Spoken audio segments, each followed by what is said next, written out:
And now our continuing series on the greatest songs of all time. From 1967, The Beatles, A Day in the Life. Written by Lennon and McCartney, produced by George Martin. A Day in the Life is the sound of the Beatles on a historic roll, says Rolling Stone magazine in 1970. Lennon said it was the peak. He's thinking about the Sgt. Pepper period. It's also the ultimate Lennon-McCartney collaboration. Paul and I were definitely working together, especially on A Day in the Life.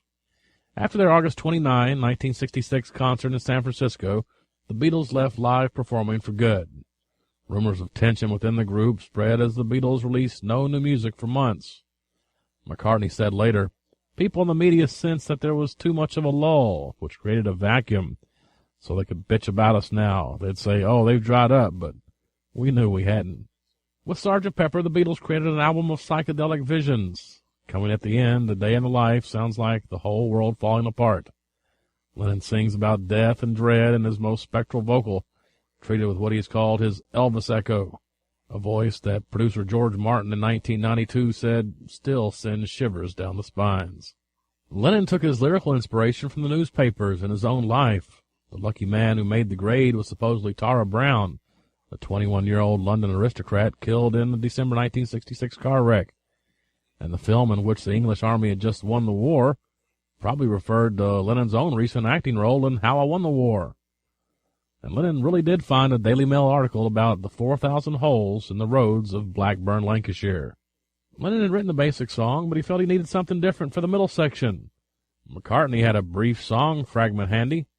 It begins the part where I woke up and fell out of bed. Lennon said he was a bit shy about it because I think he thought it's already a good song. But McCartney also came up with the idea to have the classical musicians deliver what Martin called an orchestral orgasm. The February 10th session became a festive occasion with guests like Mick Jagger, Keith Richards, Marianne Faithfull, and Donovan. The studio's full of balloons, and the formally attired orchestra members were given party hats, rubber noses, and gorilla paws. Martin and McCartney both conducted musicians, having them play from the lowest note on their instruments to the highest.